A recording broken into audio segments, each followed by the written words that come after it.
Welcome back to the program. The saying goes, blessed is he amongst women, but today I hope this blessing translates to blessed is she amongst men. Today I'm surrounded by 4 gentlemen in the political sector. Well, the politicians are to my right, the neutral, non-partisan are to my left. We have to my far right Mr. Achi Wobudu. He's a legal practitioner and a public policy analyst and a member of the All Progressive Congress. Welcome to the program. Good morning. Good morning. To my immediate right is Mr. Henry Shield, a member of the People's Democratic Party. Welcome to the program. Thank you. Today is also his birthday. Happy birthday. Thanks for making out time to be on the weekend show on your very special day. Thank you. To my left, we have Mr. Livingstone Witchy, who is a political analyst and election observer. Thank you for joining us. Thank you. Good morning. Good morning. And to his left is Mr. Aliyu Bello, who is a Deputy Director of Publicity at the Independent National Electoral Commission. Thank you for joining us. One family. Good morning. Sorry? One family. One family, exactly. You're the chief here. I'm the chief. You're the traditional ruler, and I had to divide the land. What can I say? What can I say? So in today's program, we'll be talking about the transparency in the electoral process. The PDP wrapped up its convention last Saturday, and a lot of people gave credit to the governor of Delta State, Ifeanyi Okowa, for the way the elections were conducted. They thought it was conducted in a very free, fair and transparent manner. So I'll give, first of all, the election observer an opportunity to react to that process. Do you believe that election process was free and fair, given the emergence of Alhaji Atiku Abubakar? For the PDP convention? Yes. Well, there have been no complaints so far that there was any form of infraction. We congratulate the PDP for a successful conduct of their national convention that led to the emergence of their flag bearer. I hope that it builds up from there, because one of the concerns that have been raised lately is that of a lack of internal party democracy. And it's a major issue in position of candidates, politics of exclusion, and so on. But I hope that this spirals into 2019. Well, we watched it live on national TV. It was a very keenly contested election. At some points, there were too many permutations that is going this way because of this person's interest and so on. It's good. I also have yearned for a competitive politics in Nigeria. And if you look at it critically, the president incumbent has emerged as candidate of his party. His opponents know he's a big fish, and now they have also presented a contender. And then other parties, Donald Duke and the rest of them, have also presented their candidates. We want a keenly contested 2019, because until the politics and the polity becomes competitive, people will come into power taking the populace or the Nigerians for granted. We don't want that type of politics where somebody drives into power and believes that it's an entitlement. Power shouldn't be an entitlement. You should give account for the power trust to those who put you in power. And you must know that the citizens are the ones that did that. And that's why I also commend the people of Osun who turned out en masse, irrespective of various infractions here and there. But from 6:30 a.m. in the morning up to 2 p.m. when elections ended, they stood their ground watching the counting of votes and so on. The other issues that arose that people raised as concerns, on the other hand. Yeah, we've but the noticed fact that most they of turned these out by-elections, even the PDP convention, that a lot of citizens are now engaged. They're not just only voting, but they're actually waiting to protect their vote. People want to see that they are part of the process. So I want to go to Aliyu Bello. A lot of people on social media have reacted to the PDP convention, as I said earlier, that INEC has a thing or two to learn from that free and fair process. Do you agree with that? Well, let me just say that about party primaries, the role of INEC is always a very clear position, that whichever way the political parties conduct themselves. Yes, of course, it's quite commendable that people can hold Congress and conclude everything on time, but the take of INEC on all primaries and conventions is that the body remains an observer. It's just a monitor. INEC doesn't get involved into handling any of the key processes involved. So much as the commission is concerned, I think it is entirely the responsibility of the political party. So I think their reaction was more so about the duties of INEC and the way the elections have been conducted across different states over the past 3 years, especially with the by-elections. So Nigerians have reacted on social media saying that INEC should emulate the way the PDP convention was conducted in such a transparent manner. But let me go to a PDP member here. What's your reaction to that? Were you satisfied with the conduct of the convention? I wasn't only satisfied. And for all lovers of democracy, you should be proud that the PDP then can actually do this. This is a new PDP. If you're not proud of what happened in Port Harcourt, then you don't love Nigeria. There was not one single person has raised it. How do you even raise a dust? The processes from the beginning to the end was televised live. I have never seen a convention. I've witnessed conventions. I have never in my life, if anybody here has seen a convention as transparent as what happened in Port Harcourt, the person should tell us. So if you're talking, I was expecting Weche as a political analyst that is not biased to first of all commend the PDP. But that I did. You didn't do it. You shied away from that word. And it is I'm true. not a member of your party now, so you're not a member of my party, but you're interested. I said it's you should be interested in a process. No. No, you're misinforming the public. I am not. No, Shield. It was commendable. I expected you. I wouldn't join issues with you, but don't misconstrue what I said. Because for the first time, I can't give you kudos. You said it now.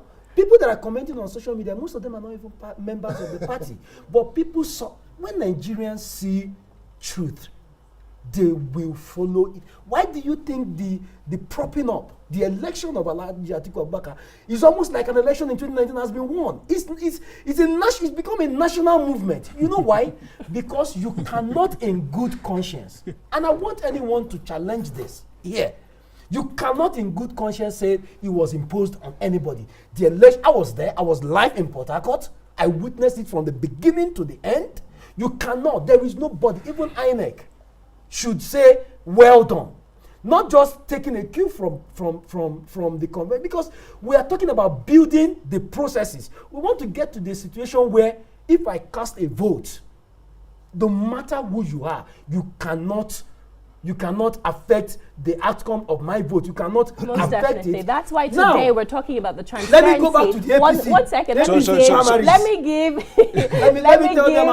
Archie a chance to respond to this. Yeah, well, for PDP, I think that they can gloat in the fact that they've not done anything that is similar, close to what they had in Port Harcourt. So, to that extent, they can say that it is free and fair. But if we want to interrogate in terms of looking at the definition of free and fair election, one of the elements that we must consider when you're looking about the election process, whether it's free, is to see whether there's any form of inducement that will make the ordinary people to exercise their vote and franchise in manner that ordinarily they would not have done so. It was just like they're saying, it was all over the social media, how money was spent, dollars was spent and all that. So it was like a common story. So when you want to interrogate the process, bearing in mind that vote buying is a form of electoral inducement, then you cannot say that Congress was free and fair. So you disagree that the convention is free and fair? Yeah, to that extent I say it's, but if it comes to if you want to measure it in terms of organization, in terms of what we saw, you understand, what people were made to see, you can say, okay, this process was free. You understand, was free, but it was this process was seemingly organized. And then for like I said, for PDP, it's an achievement moving forward because they've not had anything like this. If you want to talk about a process that was transparent, that was free, you should be thinking about the kind of Congress that APC conducted in 2015 that showed up Mr. President. You never had story of any money. People were there to see the election, money shared and all that. People were there to watch their vote, and people were there until it was counted and all that. So if if PDP has graduated to this point, we commend them. But that is not to say that that election, in the proper context of measuring whether an election was free, to say that that election was free. It was about 14.8 million people, according to the All Progressive Congress, voted President Muhammadu Buhari in direct primaries across the 36 states in less than 24 hours. Yes. and FCT to be the flag bearer of the president of the APC. Yes. Do you believe that that process was as democratic as the primaries that the PDP had? No. If you're talking about primary elections, you have the direct primary election and the indirect primary election. The direct primary election is where you have people, the electorate directly casting their vote, deciding who they want. Now, if APC is not a new political party, APC is a party that has structures across the world. And for that primary, we had APC member organized primary across the entire world. You had INEC observers who also witnessed that primary. So to that extent, that primary was free and fair, particularly given the fact that even as at the time when we went for the contest, it was almost obvious that nobody was contesting against the president. So the process was very organized. It was more of an affirmation because the president was actually contesting against himself. So it was a very clear. But now, when you talk about when you talk about rigging election, that kind of election, the first thing you have to challenge is whether APC does not have up to the number of persons that they say they have as members who turned out to vote for that So election. that was one of the major concerns. That's why I asked if you thought it was as democratic. Let me Respond to help that. you. Yeah. Honestly, I sympathize with you. You're my friend, and I sympathize with your party. Why do I sympathize with you? You had to make reference to 2015 because that was your best year. You couldn't even say you guys have progressed between 2015 and 2017 or 2018. That you had to refer to the primaries that propped up the president in 2015 and not this one where he's Because that is no, the let me kind explain. of, Let me explain. That is the kind like of, I said, you have my sympathy. You have to compare. No. You have my apples to sympathy. apples. Let That was the me kind of explain. That was the kind what I of mean. process that My dear brother, people ran my dear this brother, time. my dear brother. But if you are talking you about see, Nigerians are not. They are smart. This is no longer 2011 or 2007. People queried, how were you able to count 14 million votes in 24 hours? You have somebody from INEC here. Who does that? What you people plan to do is to create a psychological impression in the minds of people that you have that in case the president doesn't get that. And we are ready for that's you. your fear. What? My fear? That is your Please, fear. let me ask you. So you are telling me, tell That the is your world, fear. tell the world now that you counted 14 million votes in 24 hours. Okay, so let me answer the question. So let me educate you on Did the process. Count 14 million? Let him respond to the question. Did you count 14 million votes in 24 hours? INEC, you counted 300,000 votes in Osun. In how many days? Let me educate me. Let me educate you on the Go process. This is not. We are not in the analog age. For every unit, people voted, and when they vote, they sum the vote, transmute it electronically to the ward, transmit it from the ward to the state, to the LGA, transmit it from LGA to the state. It is not an election. Like I said again, it is an election that is intended to affirm a position when you have one single 14 million people queued up and voted for the president. That's what you're saying. I want the in different wards and units. Yes, so 14 million, you counted it in 24 hours. In different wards. Well, INEC, were you able, sorry, gentlemen, INEC, Mr. Aliyu Bello, you were able to observe, INEC was able to observe these primaries by the APC, am I correct?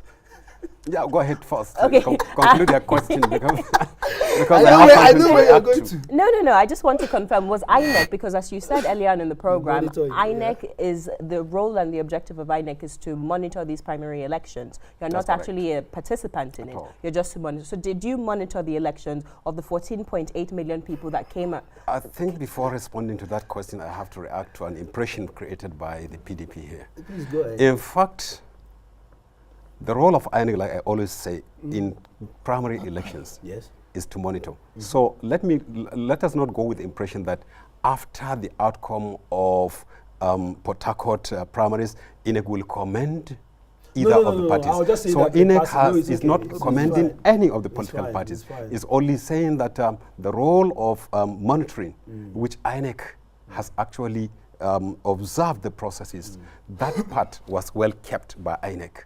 And I think that is the responsibility, assigned responsibility. So the issue of counting the number of delegates to APC Congress, to APC convention, I think that rests squarely to the person coming from APC to respond. Because No, no, no, our are you own saying report, that- no, no, no. hold on. on. Our own observations are remarks and our own observations are for internal administrative purposes. It's not for us to come to AIT and begin to share that this is how we look at it. No, no, Otherwise, we will end up. Are you saying that you did not monitor, INEC did not monitor APC Congress? INEC monitored. Exactly. So That's all. And INEC saw 14 million people.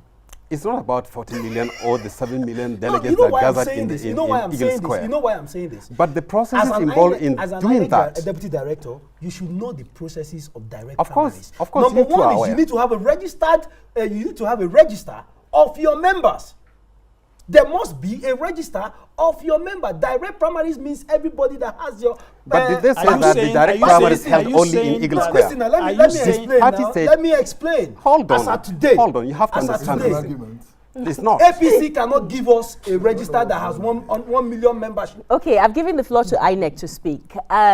You've said that you monitored, INEC monitored the APC primary. That is correct. Okay, let me go to Mr. Livingston. What's your reaction to this? Do you believe that those primaries were monitored and they were monitored fairly? And also the report from INEC, which I personally haven't been able to, I haven't seen. I don't know if you just disseminate that information to the political parties or you It's an publish it. administrative report. It's an administrative So you don't report. expect it So- to be shared. Okay. The bottom line is this. If you're talking about whether they've monitored fairly, it will seem as though they have a job to interfere in the process.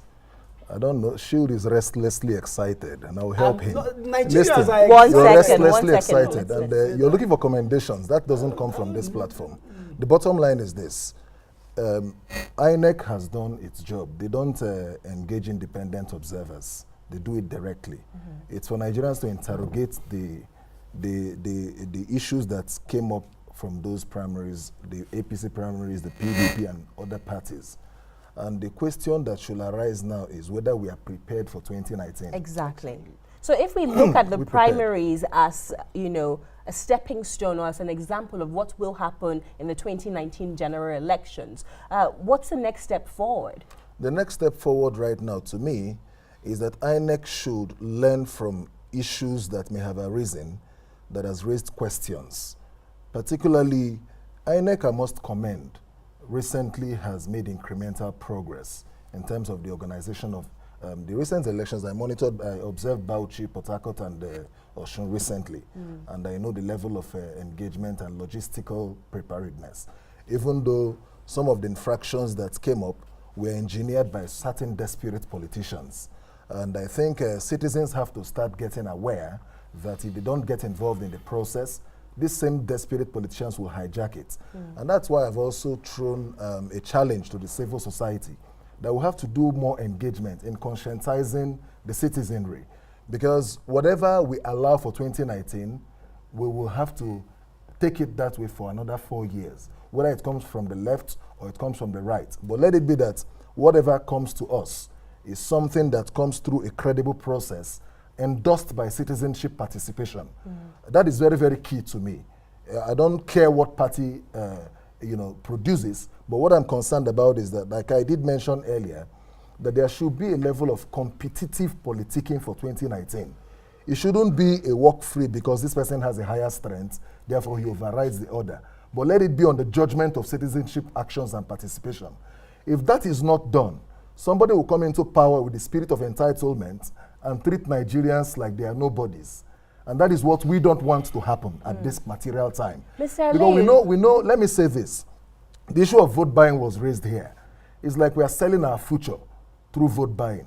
I saw certain publications, dollaring in this convention, dollaring in the other conventions and the rest of them. One menace that must be arrested at this time is that of vote buying. And that's where INEC comes in. That's where the security forces come in. And I want to use this medium to raise a caution and a red flag to the security agencies. The way and manner they conducted themselves, particularly on the second part of Oshunre Run, it was very, very disappointing that even observers were intimidated, harassed, arrested, including journalists. That by itself, if not that INEC came to the rescue, where certain persons in this category were arrested, they are beginning to see observers and those who are watching elections as a threat to the process. The Electoral Act does not give security agencies that power to go that length and overreach themselves. Because if you begin to conduct yourself in that manner, people are watching, not just local, but foreign observers are watching to see your role in these processes, to know whether they deserve credibility, legitimacy, or otherwise. Yeah, so Mr. Ali, you've heard the concerns of most Nigerians, and as you've just heard from Livingstone, most Nigerians are worried also about the security influence, the money influence that can occur in the 2019 general elections. How prepared is INEC to conduct these elections, particularly given the fact that most of these parties are still having intra-party squabbles? For example, Zamfara State, INEC released a statement saying that APC is not fielding any candidate in both the gubernatorial and I believe legislative offices. And the Zamfara and state APC, or the APC in general, has come out to say they will field. So what's the stance of INEC in that? And also in the APC in River State, we see that there were two different factions who ran parallel primaries, you know, and the court has just given a judgment that the Rotimi-led faction, which produced Tonye Ko as the candidate, is null and void. So how do you react to those intra-party squabbles, and how prepared is INEC generally to run this election? Well, thank you for that question. Looking forward to 2019, I think it's a collective responsibility for all stakeholders to contribute a role that will make the election most successful, most credible, and most peaceful. I want to say that it's not only the responsibility of INEC. However, where INEC is involved, INEC has its role and will play the role. How do I mean? Let me just quickly put a word or two on the concurrent issue of Zamfara. I think the Commission has only issued a statement of advice to the interested party that look, there has been a lot of issues, guidelines that state that everything pertaining primary election has to be concluded by 7th. Yes. And we all are aware that this did not happen. So based on that, the Commission issued a piece of advice that please, while submitting the list of candidates, at least we don't expect a list from this particular state irrespective of so and so. I think that one is purely a clear so issue. Is that sacrosanct? However, whichever decision Commission takes is subject to litigations by party if it chooses to go to court. You understand?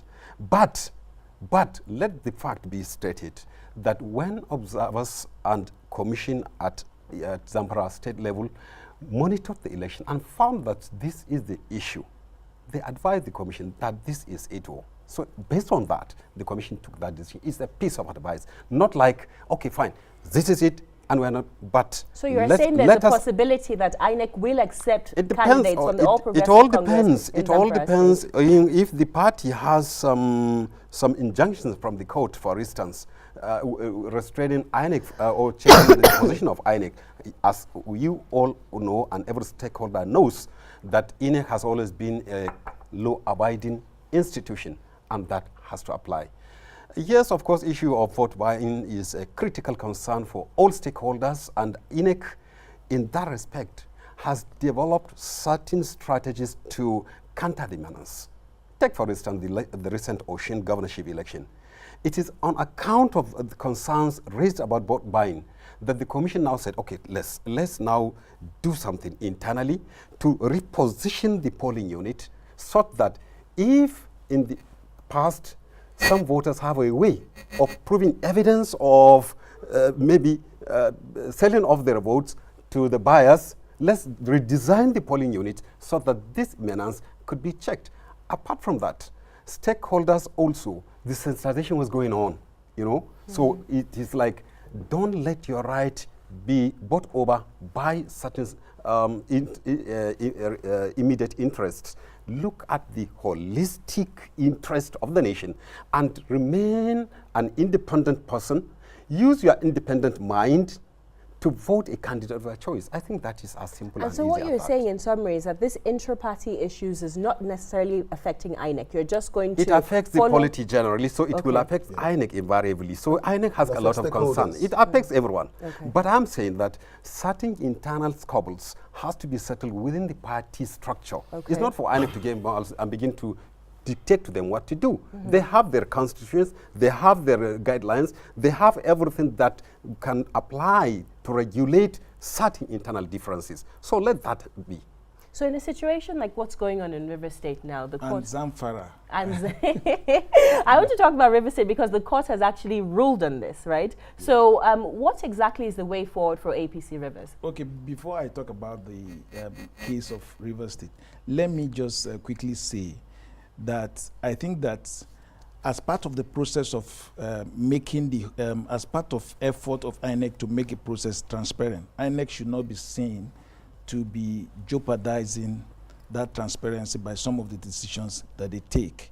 Now, for me, INEC was totally wrong, and I make bold to say that INEC was totally wrong to say that APC Zamfara cannot produce candidates for the election. And the reason is simple. The document that INEC is relying upon to say that APC cannot produce candidates for Zamfara is the guideline of election that was established by INEC pursuant to the powers donated to the management board by the Electoral Act. So it means that the Electoral Act is the authority as to when a political party can submit list of candidates. And that Electoral Act is clear. Section 31 of the Electoral Act says that any political party that intends to participate in an election has to submit the name of his candidate not later than 60 days to the date of the election. Now, when it comes to the weight of guideline, the Supreme Court has settled that in the Wike versus Peter Sides case, in the Ambodes case, that once there's a conflict between the electoral guideline and the Electoral Act, automatically the electoral guideline will give way to the extent of the inconsistency. So INEC cannot be relying on its guideline to shut out a political party from participating in an election. INEC should receive that. If any other political party feels that that is contrary to law, that political party should challenge it, not by INEC taking an administrative position that shuts out a political party from fielding candidate in a state. Now, that taking, let us even come back to the issue of River State. For the issue of River State, I don't think there's any challenge for INEC. INEC does not have any much challenge.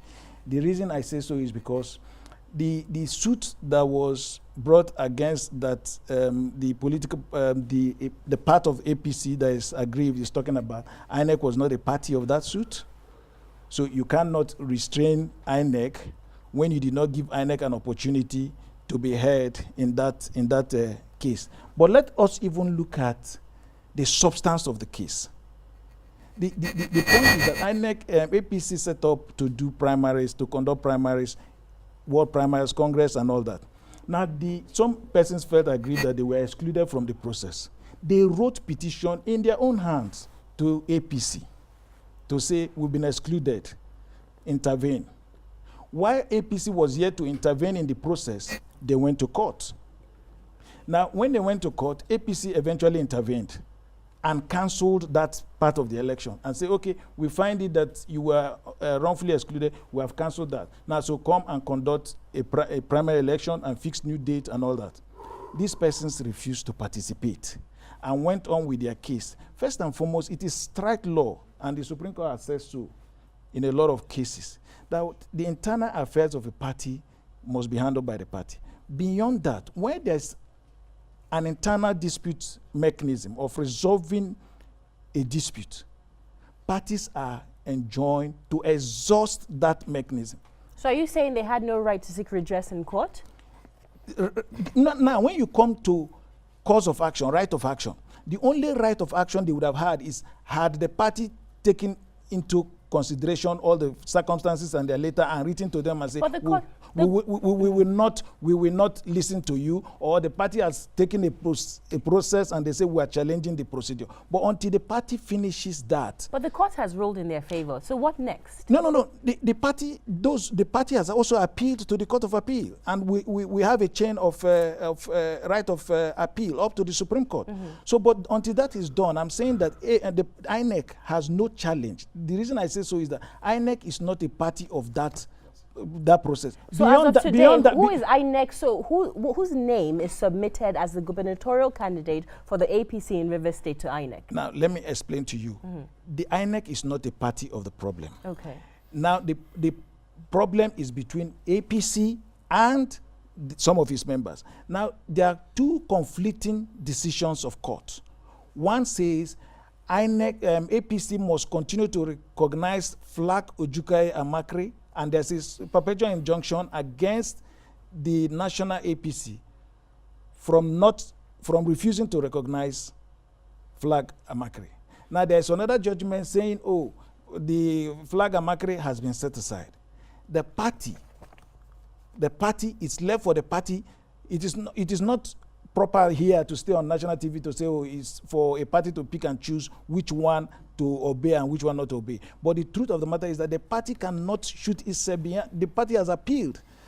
Let's take some comments from social media. I see Archie the lawyer is trying to serious job they gave him to do. No, it's not a serious job. What is the serious job? Okay, let's take some feedback from social media. We have Edo Currit, yes, who says that so much talk about having presidential debate. Has this at some point been considered a part of the electoral process? I'm just going to read all the questions out before you respond. He also said, why didn't INEC Nigeria monitor primary elections to ensure if there's no transparency right from the primary elections, how do I ensure my vote will count in 2019 elections? Adebayo Olufemilayo said, INEC is obviously not prepared for the general elections. Are we looking at postponement? Mixam, 14 million votes. I guess they counted Twitter hashtags of Say Baba. Bright Igwe said, APC in 2015 induced electorates during its presidential primaries. Of course. Emmanuel Ejede, can INEC be truly independent? As a body under the presidency, are they not doing the biddings of the president? What is INEC doing to gain total independence from presidency? Because I see that as a hindrance to credible elections. They are not under the president. Toyin Mean said, what exactly is the role of INEC? A lot of INEC questions. What exactly is the role of INEC in ensuring transparency in primary elections, given the fact that official APC primaries, especially in the FCT, was declared inconclusive? So, I'll first of all... Yeah, you're welcome. Yes, but let me first of all respond to the one that is not about primaries, but postponement of elections. Yes. Let me restate on this platform that INEC has no plan to postpone the 2019 general elections. So far, the dates for the presidential election, as earlier announced by Commission, remains the 16th of February 2019, while that of governorship or state assembly elections will hold on 2nd March 2019. I think that has been the position, remains the position as we speak today. And there is no plan to postpone or shift the election dates. About autonomy of INEC, independence of INEC from the presidency or whatever infraction some might have thought, this commission has been there while previous regimes were there. I mean, since establishment, INEC has always been there while the presidency is also there. And most of the things INEC do it only with political parties, stakeholders, civil society groups, no interference whatsoever from presidency. Take, for instance, if you conduct elections, is the presidency the one that is telling the voters at PU level to vote for or not to vote for whichever candidate? It's not like that. And INEC relies solely on the outcome of the ballot box to announce results.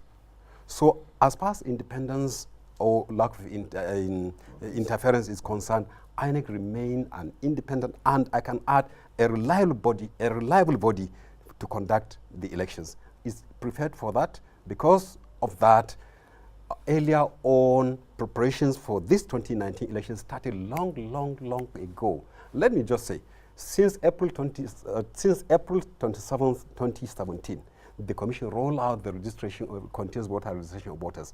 What was it for? Just to ensure that all eligible citizens have accessed the right of voting. And I think in the near future, probably in 2 weeks' time, the Commission will still go out to field to display the registers, to clean it up. Good. Yes. Livingston, your reaction and your final words, please. Well, fairly put, what we expect in 2019 is a level playing field, as it were. And that will come by the politicians themselves committing to comply with the Electoral Act and the processes laid out for the election. Correct. And very importantly, because people have tried to test violence and peaceful processes, we insist on a peaceful process and also urge the political parties to deviate from unwarranted statements that will overheat the polity. Yes, we're in a everybody's in a campaign mode right now. But you see, the signals you send out to the populace, people have tested both parties, the leading parties, as it were, the two biggest parties, and so on. Others are also emerging. They should know that. But I will also say that no political party should say the other one has nothing to offer. It is not true. They all have things to offer. But the citizens should interrogate their body languages, because it has become part of our mantra. Then they should also interrogate the manifestos they are laying out. And I wish and hope that a presidential debate is set out. And I wish and hope that it's also given a parliamentary flavor, such that it becomes part of our law that presidential debates are compulsory. Must hold. But the security agencies should caution themselves. And then those desperate politicians who want to get it by hook or crook should know that this time around it may not be business as usual. I hope so too. Henry, your final words, please. Well, mine is to actually encourage Nigerians. We've all been through hell in the past 3.5 years. We thank God that this government didn't take over directly from the military in 1999.